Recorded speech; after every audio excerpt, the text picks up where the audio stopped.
What's up with it? Welcome back, FlipSide Nation. Y'all already know how we do. Let's get into another episode where every story has a flip side and every struggle has a purpose. Make sure you like, share, comment. We need engagement so the algorithm can push our content to like minded people. Today, I have a very important special guest. Let me give you a little rundown about him. Our guest today is a husband, father, author, and one of the leading voices in financial education. He's passionate about helping people understand money, building wealth, and creating a path to financial success. Join us as we hear his journey and the lessons he's sharing with communities. Everyone, welcome Mr. Lawrence Cain Jr. Thanks for How you having doing me, today, good brother. brother? I'm good, man. Blessed. Man, sure. so we had I first met you at, I think it was Withrow High School, and then we spoke at UC. Yep. So how did you become involved with speaking to, youth about financial education? I want to hear that first. I got involved first about 2014. I grew up in North College Hill. Okay. Graduated from there in 2006. And while I was starting to figure out what I wanted to do as far as a business model, I knew that the youth was a big component of that. So I used one of my off days basically to go back to North College Hill, go into a classroom, and they allowed me to do this presentation called Money 101. Okay. I really just was figuring out how the kids would respond to the information. Like I knew, obviously, we know as we get older, what we wish we would have got when we were younger. Right. But it's another thing to actually go back to these youth that are young now to see how they respond to what we feel they should be getting. Right. So Okay. I did that. I was there for the whole day. We did about 4 or 5 different classes, and they all responded well to it. And it was like, man, I want to learn more. So that was kind of the blueprint in 2014. And then in 2015, that's when we launched Abundance University. So as we're recording this, next week will mark 11 years. Damn, that's what's up, man. That's Yeah, what's bro. up. So take me back to, I just need to know how it started real quick. Take me back to your childhood. What was it like? Where you grew up at? What type of household did you come up in? Give us a little history about yourself. For sure. We bounced around. I mean, born and raised in Cincinnati. It was just me, my mama, my sister for the most part. Oh yeah. My pops, he had moved down to Atlanta when I was like 7, but I never lived with him. So we bounced around different neighborhoods. Westwood, we lived in Newport, Camp Washington. We kind of bounced around, and then when I was around 9, that's when we moved up to North College Hill. Okay. And settled there. So I had a pretty dope childhood, raised in the 90s. So Okay. had that love all around me. Good family, in the house and outside of the house. And just looking back, one of the things I always credit my mom for like providing for me was that sense of freedom. Gotcha. Like I felt free to be able to do the different things that I felt like I was interested in doing. She didn't put me in a box. She didn't say, "Oh, you ain't gonna be able to do that. You ain't good enough. You're not smart enough." She really affirmed me at an early age. So I kept that, growing up, and I still keep it to this day. I talk to my mama every day. That's what's So up. That's what's very up. fortunate to have a loving and nurturing mom. So did you and your father, even though he was staying in Atlanta, did y'all still have a relationship? It was minimal, but Oh, I yeah. mean, I would see him periodically, holidays, different things like that. I wish I actually wanted to move with him when I was in high school, but moms wasn't letting it happen. So, Okay. But we have a phenomenal relationship. Like if when you see us together now, you would think I grew up with my dad. We have a phenomenal relationship. He's a great grandfather. We talk every week, and I even though I didn't grow up with him, I see some of the characteristics and my ideologies that I got from him just from DNA, man. So So definitely that's my guy. So sometimes people can use an excuse. I'm gonna say an excuse, and I think I kind of used the excuse before, because my father was, he was on drugs, and sometimes I tell myself like, man, if my dad maybe was in my life more, maybe I wouldn't have chose to go the direction I went. End up going to prison when I was 17 and things like that. So I did make the bad choices. I did make the bad decisions. But what do you attribute you not making any bad decisions without having that father figure there to like keep you on the straight path? Like where do you think, was that just your mom? Did you just have like goals, ambitions in high school other than, I seen For the guys sure. riding around the hood with the cars and the rims, Yeah. and that's what I want to emulate. For I want sure. to get it how they got it. You know what I'm saying? Yeah, I think we all have those moments of like Okay. that fork in the road. Do you go left or do you go right? So even though I was fortunate enough to not, go all the way in. I mean, I tiptoed around, I'm with certain you. people and certain things.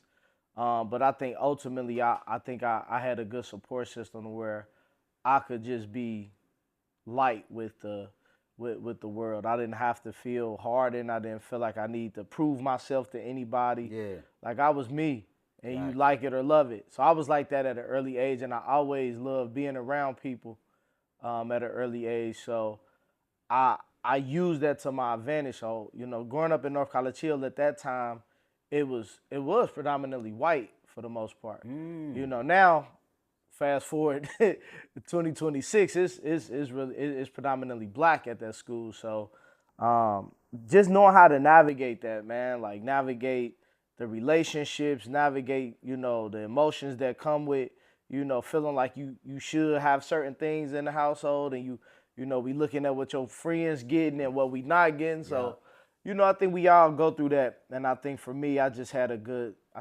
support system, man. My mom, my grandparents. I mean, my grandparents on my dad's side, That's what's they up. they celebrate. We just celebrated 60 years with them Yeah. being married. So they got married when they were 18, man. Yeah. So they been together, since before I was thought of, man. Right, So right.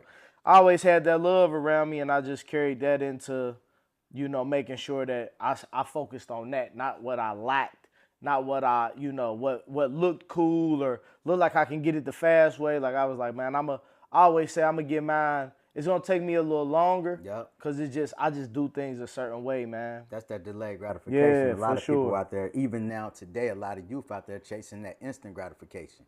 And that instant gratification, Yeah. have them pulling that rug from up underneath you. But the delayed gratification, and that's what I like to tell, parents to speak to their daughters about. Don't let their daughters chase the dudes who are out here hustling. Let them, this guy who in college, he got an ambition of having a career. He want to be something. Like, you know what I mean? I'm like, I just feel like, some of the things that people focusing on right now in our community, we need to change that. You know what I'm Yeah, saying? for That's sure. why I love the fact that you working with the youth. And Yeah, so tell man. me, did you go to any college? Like what was? Yeah, so after high school, I took 3 years off. So I graduated high school at 17, and then I start working. You know how you start getting some money. I'm like,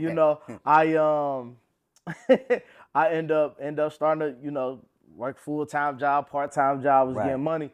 When I was 20, that's when I enrolled back in school and got my business degree. So I got an associate's in business management. Okay. And while I was there, I had a personal finance class.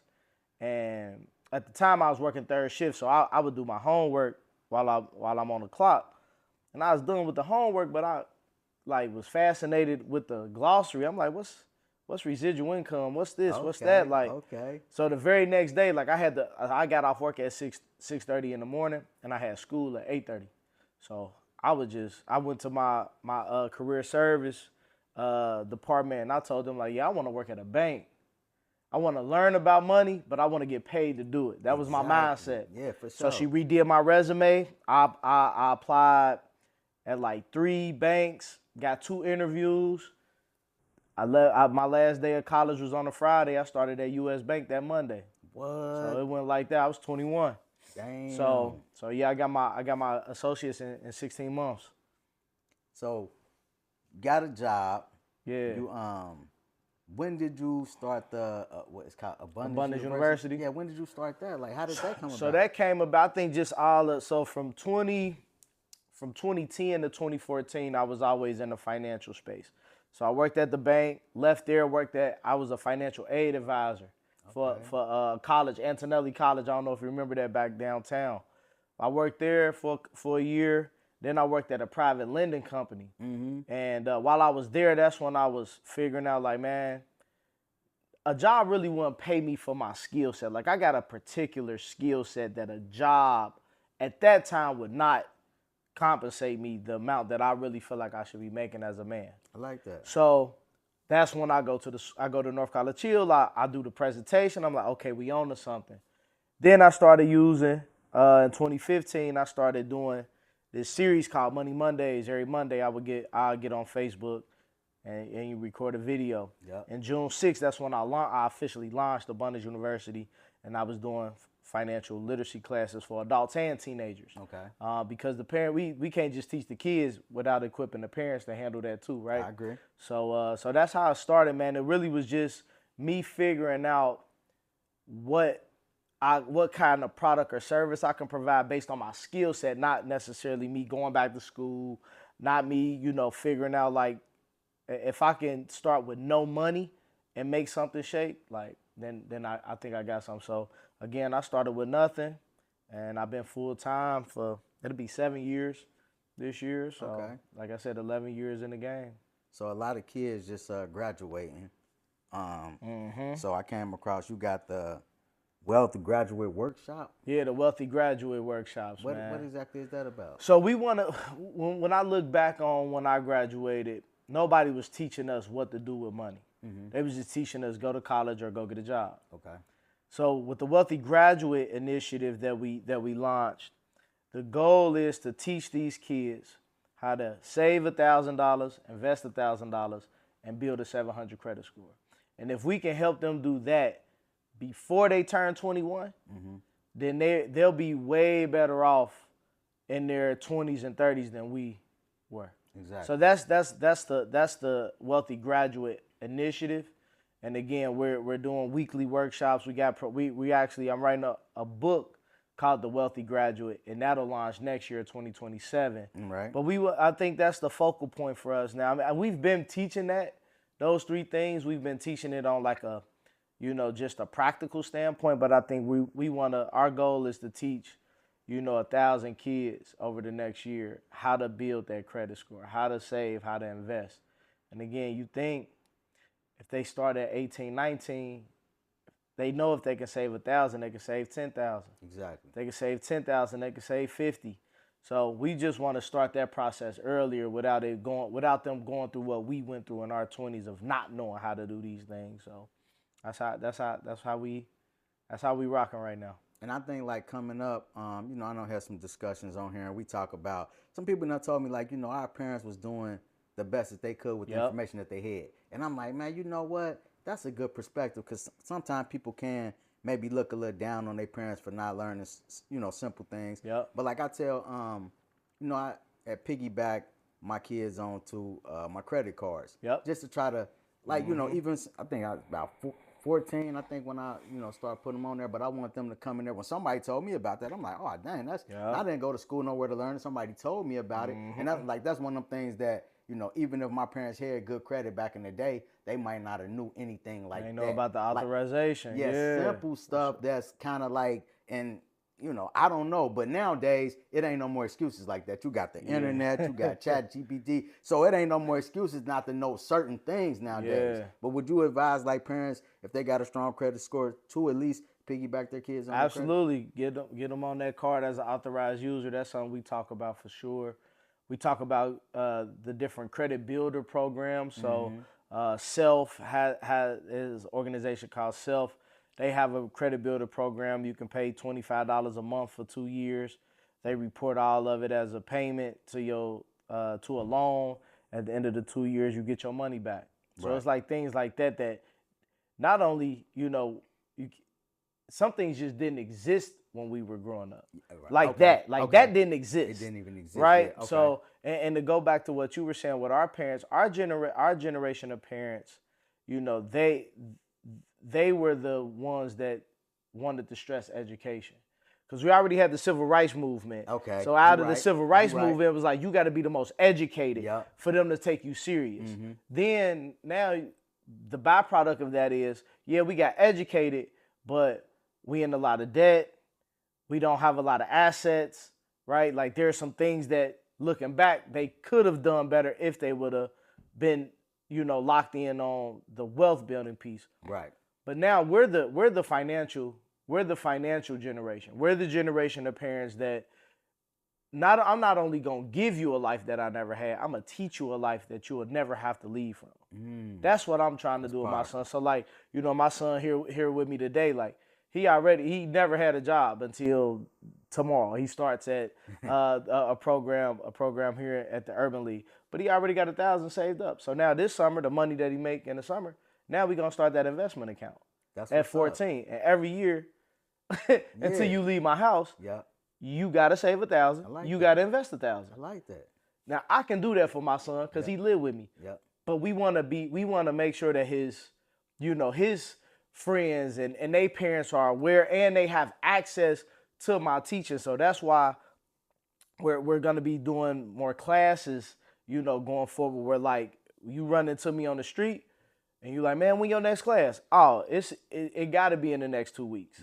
That's gonna be a standard now. Exactly. It's not gonna be I gotta search ChatGPT to find out. Nah, you just get on abundanceuniversity.net. It's gonna be that calendar. It's gonna be classes for teens, adults. We got the books. Like we that generation that's gonna teach us. We that generation that's gonna make sure that if you broke, it's because you went all in on something and it just didn't work for you. Not because you just was sitting on your hands.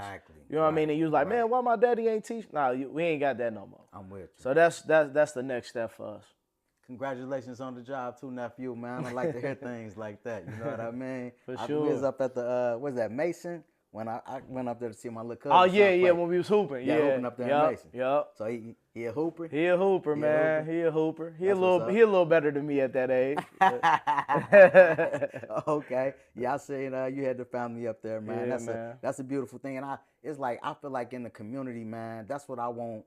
I want people to like see more of that, like, fathers being out with they, families, and it ain't just about, the partying and the club, and like even a lot of stuff that's like, I be talking to my partner about that, like some of the things that they, put on social media. I'm like, yeah, if we was running around here acting like, some fools or whatever and got a camera in our face, people want to tune into that type of stuff. But when you're doing something positive, it'd be a little harder to get that movement, to get that motion, to get people behind it. But I said, man, we gonna stick to it. Like, we building something. Like somebody, hey man, you can advertise some weed, and I'm not doing that. I get it, it's legal, but I don't want to put nothing out there that still. I feel like that's a bad thing to be pushing when you got young kid. Oh, you 21, it's legal, you can go buy. Nah, man, you wasting money with that. I'm telling him it ain't just about somebody that's gonna give us some money to do something. I still gotta stick to what I feel like is right and what's gonna help build the community. Absolutely. You know what I mean?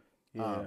You met your wife in, was it 2011? Y'all got married 3 years later? Nah, we've been knowing each other since the 5th grade. Oh. So we met in 5th grade, and then we ain't start dating until 2010. So okay, y'all started dating. One of those like situations where she wrote on my wall on Facebook like, "Hey, how you been?" type of thing, and I'm like, I'm good, but I always wanted you.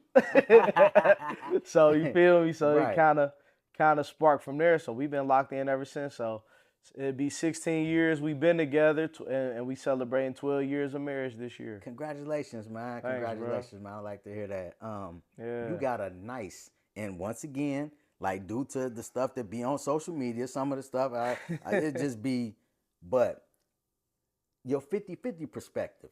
You got a hell of a perspective about that. Like, tell the people about your 50-50 perspective, because sometimes they be like, oh, you got to be 50-50. And it's like, man, I remember me and my brother, so our company APR. And somebody used to be chirping in my ear, like, you the one doing this, you the one that's doing that. He ain't doing this, he ain't doing that. And I'm like, it don't matter. Like, he got something to do. He might be doing something over here. He could be with his wife and his kids. So, I'm in here unloading this such and such by myself. But it ain't...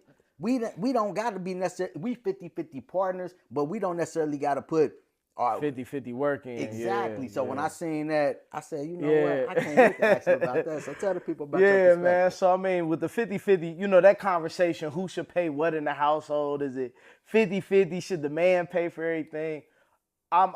My wife and I have always operated in, laying everything out. This is how much I make. This is how much I make. This is how much the bills are, and how we figuring this out. Yep. Right? So we've always done that, and I mean, there's been years that she's made more money than me. It's years I've made more money than her, but at the end of the day, it never was a case of like, oh, you supposed to pay that. You the man. Now, as a man, I believe that a man should pay everything, or at least want to. Mm-hmm. That may not be your situation, but that should be your goal. I'm with you. Right? That where 100, like your money can pay for everything, mm-hmm. and your wife or spouse money is, extra. And then, but again, you always got to be on the same page. I don't care who paying what. And it was a situation where in 2017, I had got let go of my job. I was working full time while I was still building Abundance University. I got fired. So my unemployment checks was weak. You know what I'm saying? They ain't nothing. Yeah. But I'm building the business. That's when I wrote my first book that year. I got my first contract with the school that year. Mm-hmm. So, but before all of that, them bills still were due. Yeah. And it was my oldest daughter was 1 at the time. So, we got 2 kids. We got this house. Wifey was holding it down for the most part. Obviously, all my bread is contributing, but it ain't a lot. Yeah. She never made me once feel less of a man for that situation. And that's why I love my wife. One thing about her, it's never about the amounts. It's all about that, like, are you locked in with me? Are you making sure that we doing right by our money? Right. So that's what it was always about with her. So, again, it might be some years it might be 50-50. Some years it might be 60-40. It might be 80-20. Yep. But are we enjoying life? Are all the bills paid? Right? Like, we got rid of all of the bad debt. We got, we at this point in our life, and again, I'm 37. At this point, going into my 40s, it's about making sure that my kids going to be able to continue to live a quality of life without us hurting or even feeling stressed about it. Yeah. Like, I shouldn't be stressed about making money or figuring out how we going to pay bills, right? Especially with, like you said, we got enough technology and information in the world to start a business out of thin air. Right. So using the technology to our advantage, but also at the end of the day, keep the main thing the main thing. And the main thing is our happiness. Yeah. That if you don't have, it's it's millionaires that ain't happy. True that. It's millionaires that they still, they arguing over finances or, things happening. I was just seeing somewhere Floyd Mayweather somebody stole some money from him. It was like $750 million. Damn. Yeah, it was a lot. You know what I mean? So it's like, people got them financial struggles and those problems. Right. Our little whatever you want, like we ain't got them problems. So yeah, I think, for any man watching this, at the end of the day, you want to make sure that, you just confident in your ability to provide, not just financially, but, just making your wife feel good that, the roof over your head ain't going nowhere. Right. That her lifestyle ain't gonna be changed and things of that nature. You just, again, and making sure you do the things that you love to do. I mean, one of the hobbies that my son and I share together is we like to draw. So that costs money. That art and the paint, the sketchbooks and the canvases that we paint, that costs money too. But it's like, it's such a priceless feeling doing that with him. And, he sold some art pieces. We done gifted some art pieces to some of our homies. So it's like, at the end of the day, man, it ain't even about being rich. It's about being, like, financially happy. Yeah. So if you ain't happy with the bank account balance, if you ain't happy with the car you drive, and your car out there, your opportunity is out there, and it's just all about, are you willing to put in the work, to get told the 800 no's to get that one yes. And, like, we don't get told no enough. And that's how you ain't really locked in. You got to get told no way more than you get told yes. I like that. You know what I mean? So that's how I build business, and that's why I told you earlier, like, it might take me a little while because I just move a certain way when it come to business. I ain't chasing anything other than, like, impact. That's all I'm chasing.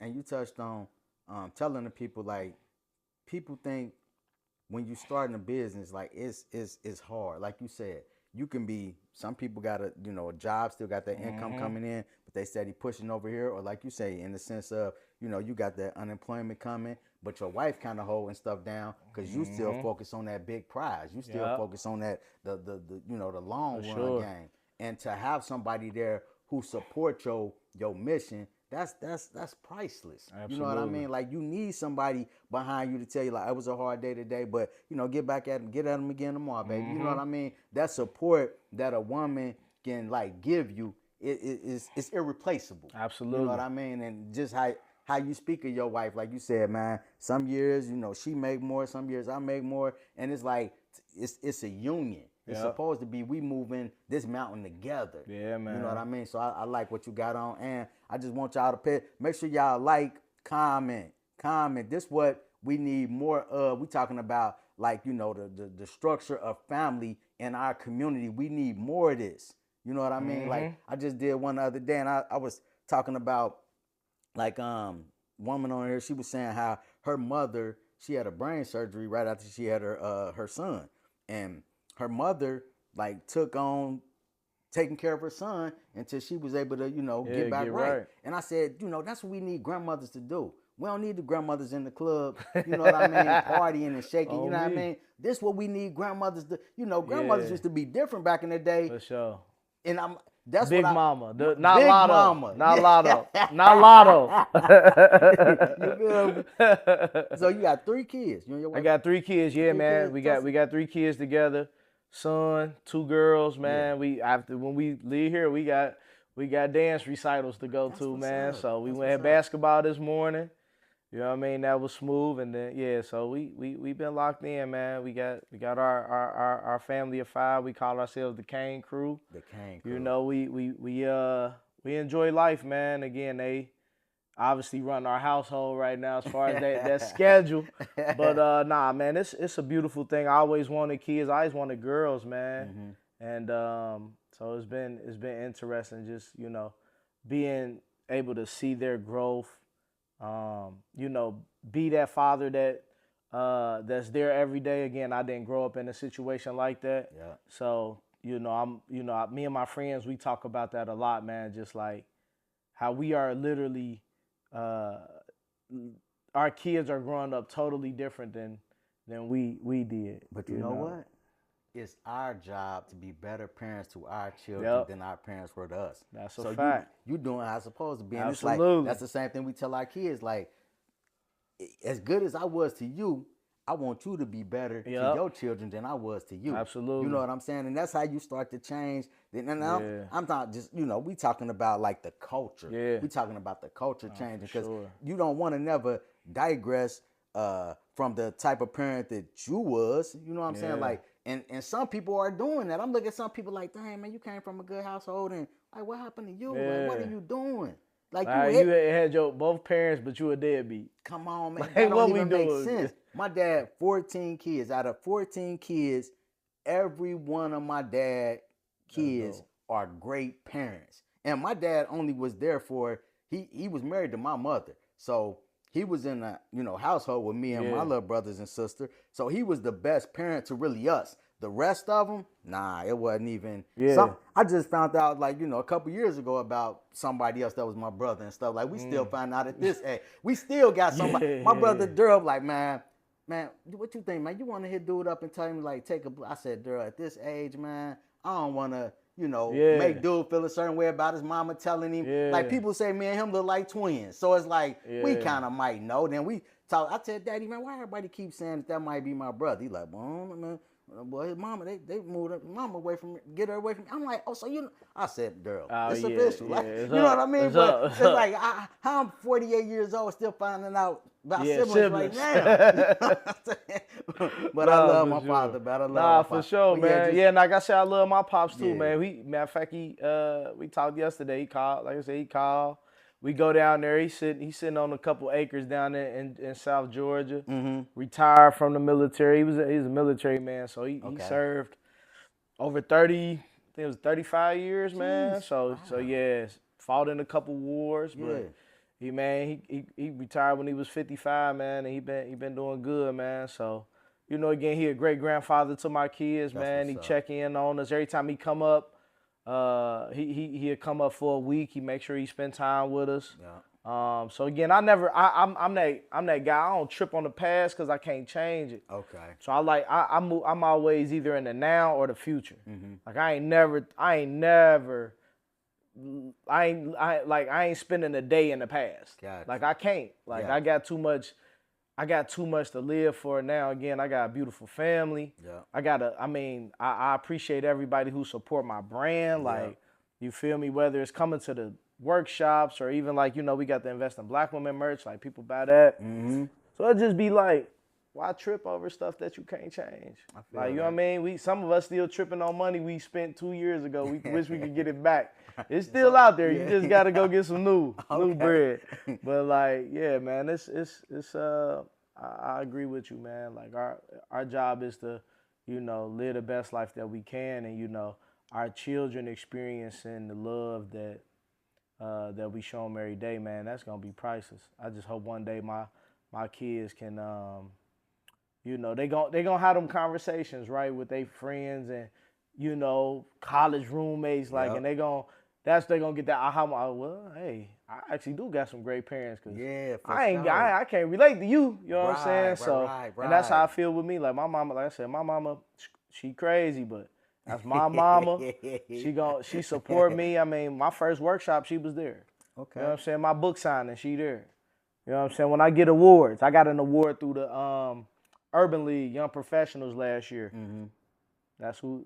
She was there with me. You know what I mean? Cool, So I love man. my mama. Man, I just come from such a good family, bro. Like, That's a blessing. I have no choice but to make them proud and do the right things, man. I can't let them down. I like that. You mentioned wrote books.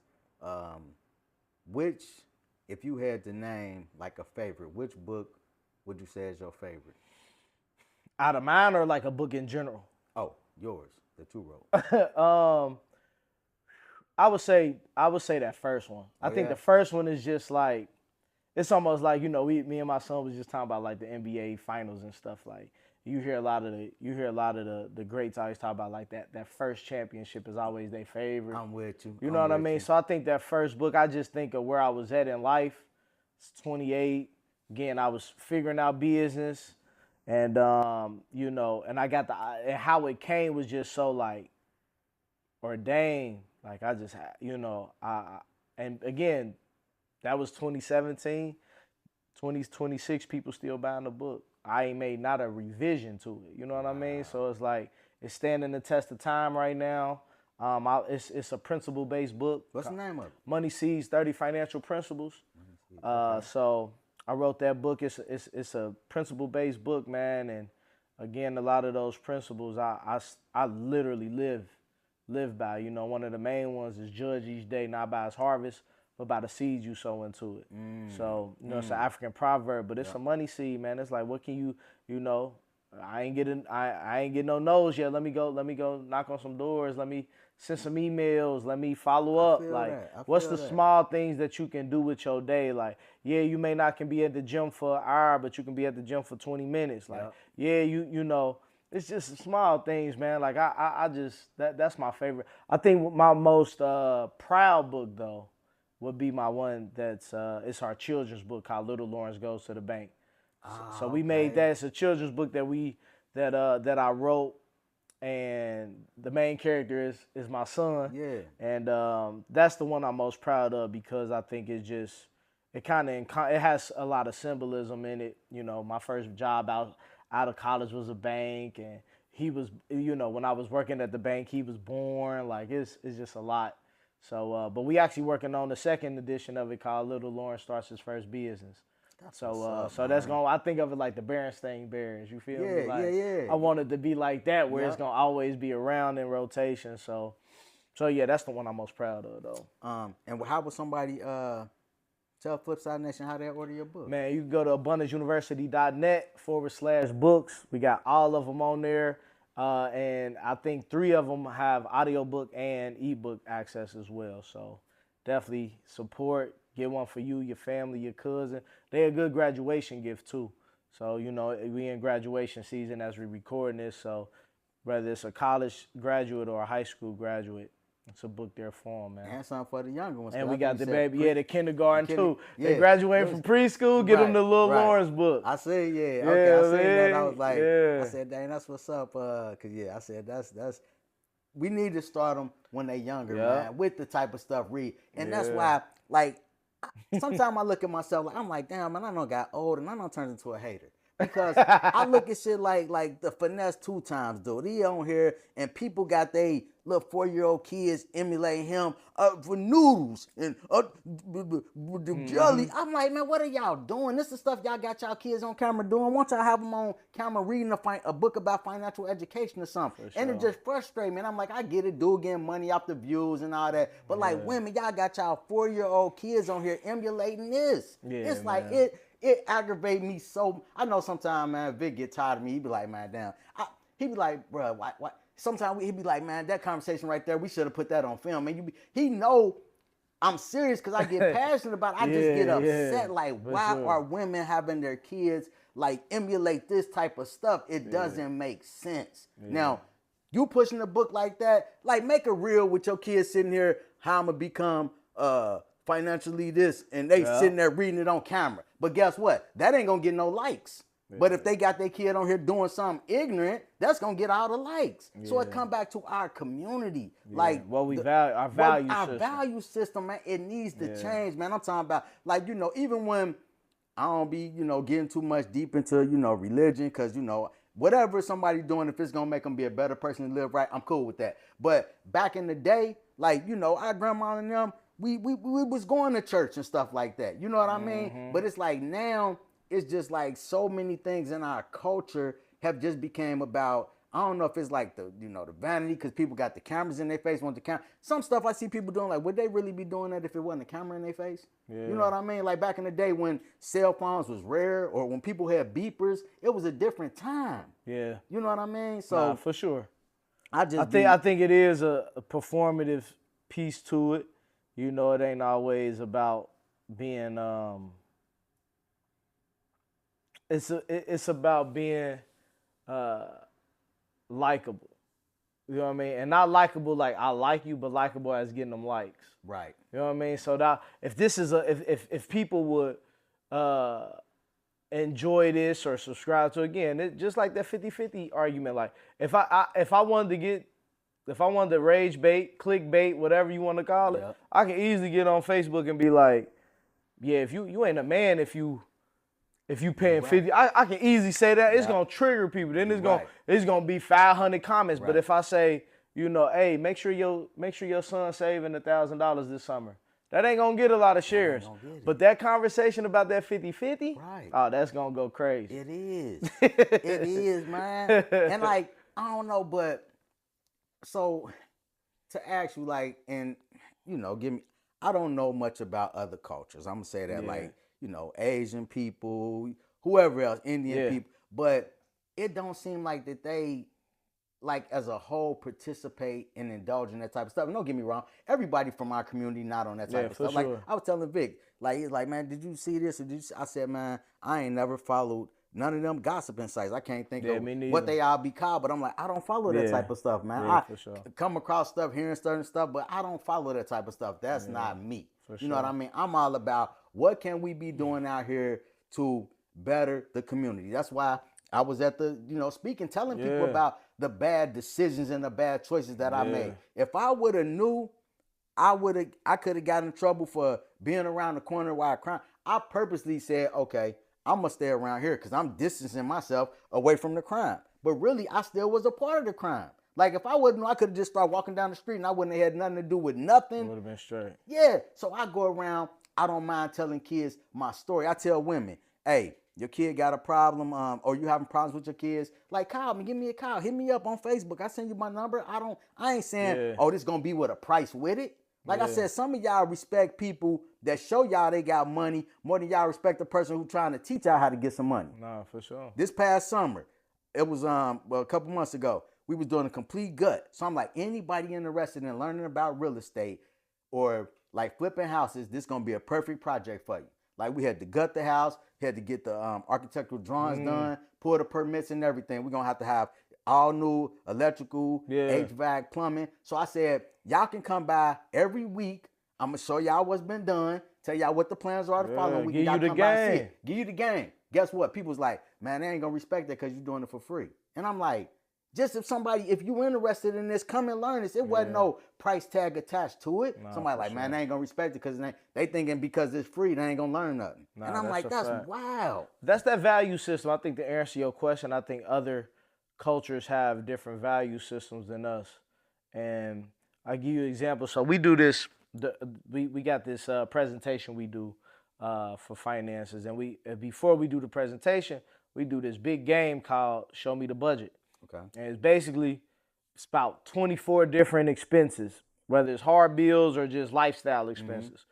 And they got to do what they think is the average price of those items, and then we give them the actual number, right? Got you. From America's standpoint, right? Yeah. So their America is Black America. They don't think about, most of these kids that we work with don't think about the entire American, society, right?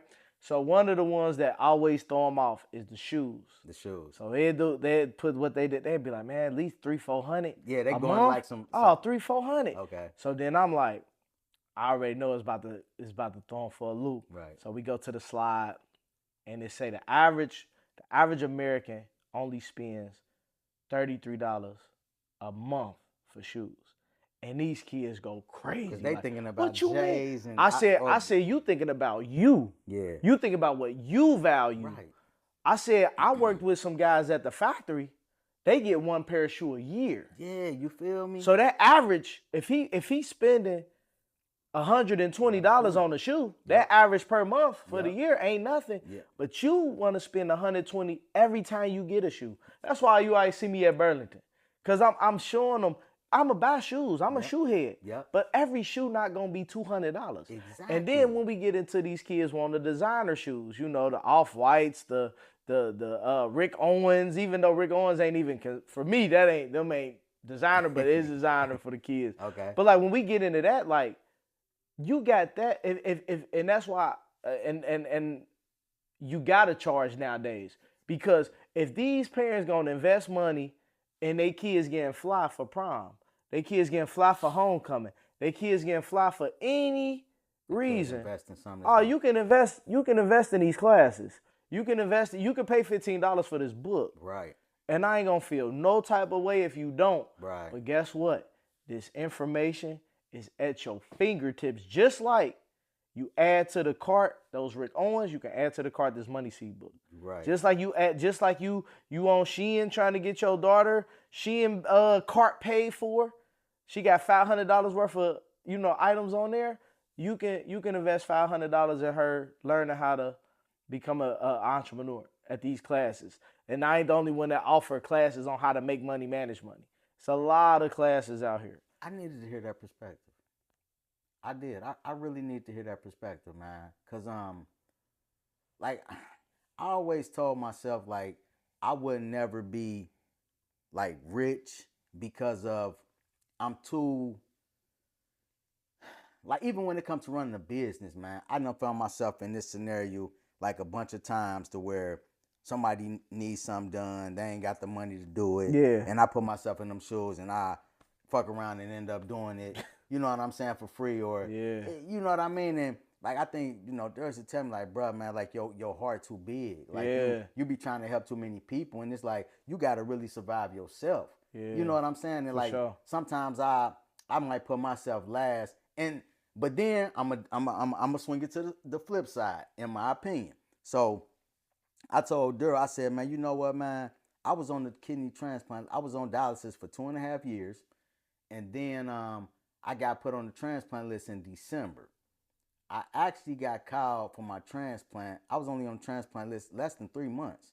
So I said, man, the fact that I got that kidney and pancreas transplant so fast, I'm like, maybe that could be because of the energy I'm putting into the the atmosphere. That's the only thing I can come up with it. I heard you. It's been people that's been on there for forever.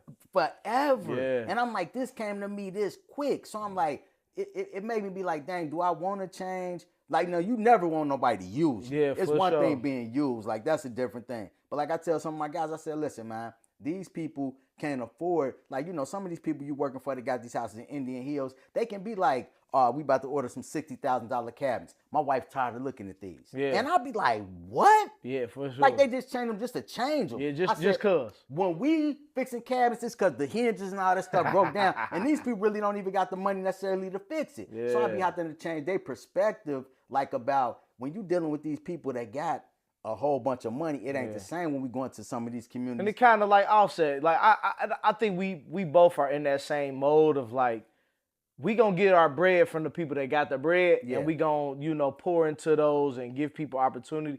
I will say this going forward though, you have to set a limit on that, right? So I'll give you an example. Like, I only do one free speaking engagement per quarter. Gotcha. Right? Okay. One. And and I choose that. Okay. Right? Okay. And I make a discernment on like, are they trying to get over because they being cheap? Or do they really don't have the resources to bring me in, right? I'm with you. Cause I got to follow up with a lady this week. They said they ain't got no budget to pay. They don't pay speakers, but I'm an author, so I know you got material budget. So you may not pay my speaking fee, but you can buy at least 25 books. Yeah. So or you're not gonna have me. Right. You know what I'm saying? Right. You just not gonna have me. Yeah, that's it. That's the end of the day. That's it. So I think for me, when I hear you sound just like me. Right. Like where he's like, man, I really want to make sure I'm doing right by people that need me the most. Because them people that can pay, you know what I mean, pay you $5 to speak for an hour, they got it. Right. But like them people that like, man, we really want to make this event good, or like you said, we want to change these cabinets out, but we ain't really got the budget. Or we're really trying to make this flip. We kind of in the hole, and we just need somebody that really know how to do it. I get that part, but like going forward, I think it's just because I think what'll happen is when you give yourself that limit, what'll happen is more of those big resources will come your way, and then you'll have no choice but to give back. I like that. You know what I'm saying? Yeah. Tell me this: what's the biggest lie people have been taught or told about money? That's a good question, bro. I think the biggest lie that most people get told is that it ain't enough. Like it's enough. Like money is really, if you think about it, money is an unlimited thing. Okay. Like it's not one of those things where it's capped. There's a minimum wage. What's the maximum you can make? It hasn't been reached yet. Yeah, right. It's being broken every single time we look around. And then when we talk about AI, oh my goodness. Like there's like, but we think it's capped. Like, oh man, a lot of people don't believe they can make $100,000 in a day, in a month, in a year. They think, man, I'll just give me a little 50 bands and you know what I mean? Be content with that. Be cool and be like, no, do you see what's going on in the world? It's people making millions on millions of dollars. And again, everybody, you know, we don't like to talk about being a millionaire a lot. Right. You know, we like to be humble. Mm-hmm. But there's enough money for you to, like, you may not want to be a millionaire.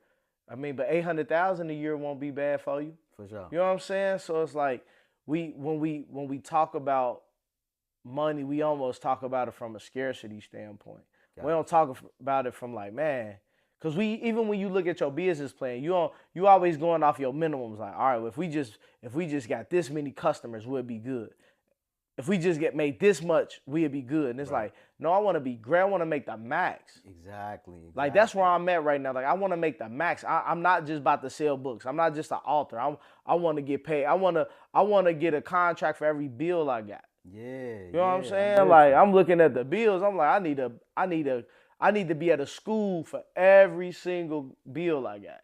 Because when some people get to some levels, they thinking like they trying to go to another level. Like Elon Musk, he as much money as he got, 700 billion. Yeah. He ain't happy there. He's chasing that trillion. Yeah. You know what I'm saying? So it's like, you can always strive to get more or make more. I agree with that. Yeah, and I think also I want to add this. You don't have to be a different person to make it. I'm with you. You can be exactly who you are and make it. Look at somebody like Tabitha Brown. She has products that she was using on her own that she sells at Target. She was an actress. Yep. And now look at, like, her brand is, like, her name is people that know her from her TikTok videos. Because she was just posting TikTok videos in her kitchen. She didn't rent a space. Yeah. She didn't, like, she was phone right here. What's up, y'all? Yeah. Let me tell y'all how I did this, because I'm on my personal journey. So, and again, a lot of people don't like to go that route of showing themselves online. I'm not even talking about being yourself online. Just be yourself and command that. Go to them networking events. Yep. Go to them conferences. You know, apply for a new job. Right. You can get paid more doing the same job. Just go to a different company. True that. NBA players do it all the time. Options. You gotta pick them options up. They do it all the time. Yeah, for sure. We really got to look at athletes as the model for success on like what it looked like. They dedicate themselves to a craft, they perfect it, and we know the people who are really great get paid the most money. Okay. So if you want to be the best carpenter, be the best carpenter, because you're gonna make the most money. Exactly. Because we need somebody that gonna get the job done, and we willing to pay top notch for that. Right. But when you mediocre, when you just cool with getting the leftovers, you're gonna get leftover money. True that. I need to be the master. Yeah, LeBron James is gonna be rich for life because he has mastered basketball. Yes, he did. Right? Like like you look at MJ, Michael Jackson, not Michael Jordan. Michael Jackson is dead, and his riches are endless. His music is back on billboards after the movie came out. Yep. Dang, that's wild. He all of those, and it's songs that weren't even on the. I don't know if you watched the movie. It was songs that weren't even in the movie that's on the billboard. Got you. Yeah. My kids who were born after he passed away knows who he is. Because that's how great he was. That's how great he was. I want to be legend. We can't even start. Like, I just want to be legendary at this point. Like, I need people that never knew who I was to, like you don't know Lawrence? Yeah. Man, let me tell you about, man. Let me tell man, you got to read his book. You got to do, like, my favorite author is James Baldwin. Okay. So I'm always, I watch all his interviews. I got all his books at the house. He legendary to me because of how, like, he lived his life. And like, he was just him. Regardless of what, people speculated or whatever about him, he lived his life. And he was able to articulate himself and fight for black people in a way that some people that would have been cooler than him, tougher than him, didn't do. So it's like, I don't need to be the tough guy. I don't need to be the best. I don't need to flip houses to make impact. Right. I can just teach financial literacy and teach it. Can't nobody do that better than me. I like that. Like, nobody on this earth speak about financial education better than me. Put me on the stage with them, I'm killing them every time. That's how I feel. So now I need to put that energy into my outreach every week, my social media marketing every week, my presentations every week, and eventually the money will surpass it. Yep. Give me some financial mistakes that people often make. Living off of credit cards. Because there's some people that do the hack where, I'm going to pay all my bills on my credit card, pay them all off, and then get the rewards. So you basically making money from using your credit card. We get the rewards. Everybody can't do that. Gotcha. Some people are spending their credit card limits on stuff they don't need. So we gotta. So misuse of a credit card is a mistake. Right. Overspending on housing. Gotcha. So just because you're approved for, a $500,000 house don't mean you need to get that right now. Exactly. Like, this ain't the time to get the most expensive house, right? Like, this is the time to stay low. You can get a house if you need the space, but like, there's so, like you said, it's options out here. Yeah. It's so many options. You may not want to live in, Middletown. Where our dream house that we moved into in 2024, it ain't where I wanted to live at, bro. But guess what? It's our dream house. For sure. And it's the right price. I'm with you. It makes sense. Yeah. And I'm telling, man, if you would have told me a month before we saw that house that I would live where I live, I'd be like, man, I'll never live over there. Oh, for real? I never live over there. Okay. Now I can't see myself not living over there. I got you. So that's another thing. And I say one of the other big ones, one of the other mistakes is treating saving and investing like a goal and not a habit. Need to be a habit. They need to be habits. Okay. Because what do we say about spending? I got bad spending habits. Bad spending habits. Yeah, people say so that. Spending a habit, but saving ain't. Saving is a habit too. Saving needs to be a habit, just like spending. So that's like the people who they'll spend their money on what they want to spend it on, but then they'll try to call you for something that they need. Yeah. You know what I'm saying? It's like, dang, okay, you've been smoking weed all month long, but now you want to call me and say you need help with your rent. Like, what you mean? Yeah. Like, you did the stuff you wanted to do with your money, but now it's a dire need that somebody need to help you with your rent. Yeah. So it's like, come on, your priorities are messed up. For sure. Like, that don't even make sense. But I feel like a lot of people will do that type of stuff. Like you said, you will come, like you said, that needs to be a habit. Yeah, like, man. and I never heard that before. I never heard that perspective, but it just made so much sense to me. Yeah, and just think of this, right? All right, I make $100,000 a year. At the end of the year, I didn't even save $500 of that. Wow, that sounds crazy, right? That sounds crazy. You made $100,000 and you didn't save $500. And ain't no telling. But how you much. spent at least $7,000 on stuff that you didn't need. Yeah, right. And don't benefit you on December 31st. Because we ain't talking about like your car notes. We ain't talking about necessities. We talking about what you blew. We talking about going to Kenwood. You know what I'm saying? We talking about Sunday Fun Amazon. Day. Yeah. We talking about Amazon. You know what I'm saying? We talking about DoorDash. Right. Yeah, for sure. Kitchen right here. You want, man, I don't feel like cooking today. Yep. You grown, so yes, don't cook. Yeah. But you ain't saved. Yeah. Right. So that's what I'm saying. Every time, this is what we teach the kids. Every time you touch money, your savings account should get a notification. Every time, I don't care, you save, we do. If you get $100, how much should you save? And it's a trick question. It should be any amount. Whether you save $1 or $100, it's the habit. I like that. So every time my son get money, I don't care how much it is. I need half of that, big dog. Yeah. That's why he got over $1,000 in his savings account. Mm-hmm. Not because he want to, but it's because it's the requirement in our house. I like that. My girls, they give me 100% because they don't pay for nothing. They 7 and 5. Mm-hmm. You know what I'm saying? But like that's the main thing that we need to make sure that we build habits. Like we need to have better financial habits. So we can't keep talking about mistakes, right? It's just like somebody trying to quit smoking. What are you like? Or somebody quit eating bad. All right, I'm gonna stop eating bad. What you gonna replace it with? Right. You know what I'm saying? Right. What's the habit that you gonna do? What's the system? What's your financial success system? That's what we help with. So we do one-on-one financial coaching.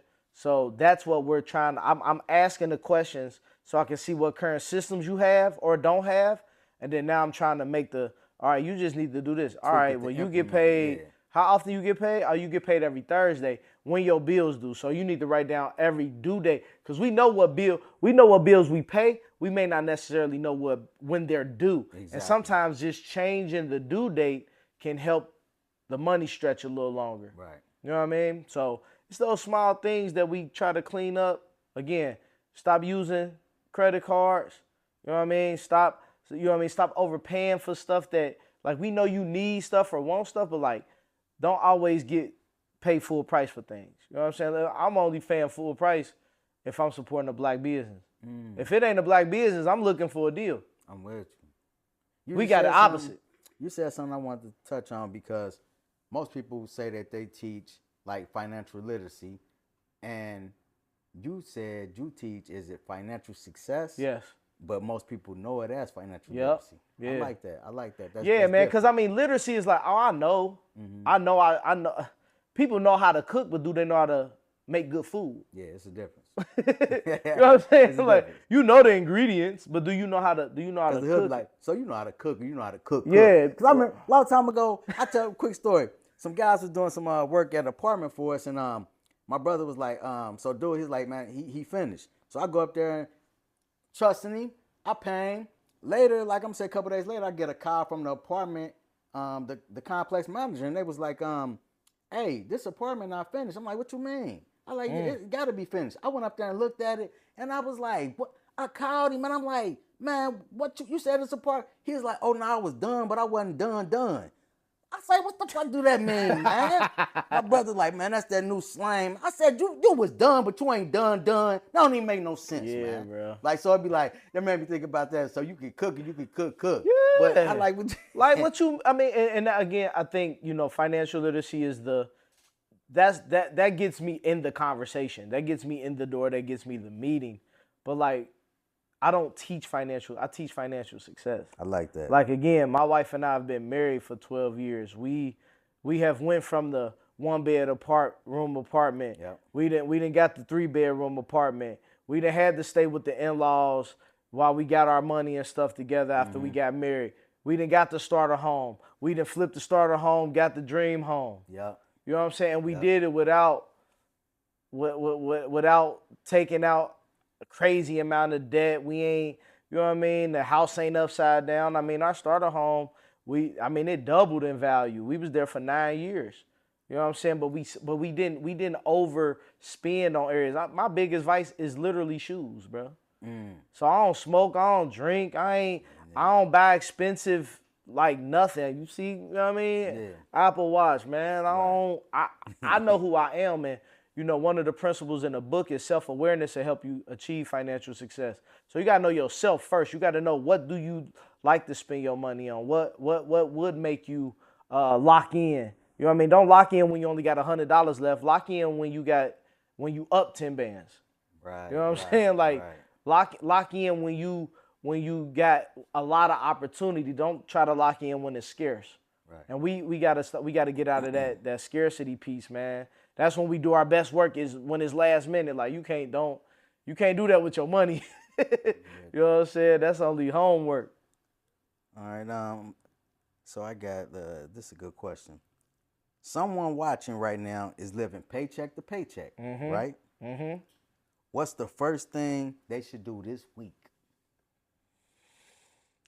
Paycheck to paycheck. Person living paycheck to paycheck. They should do this week when they get paid. Okay. When they get paid, they need to look at the next 2 weeks. I would assume that this person gets paid every 2 weeks. They need to look at what's due, what has to be paid. Okay.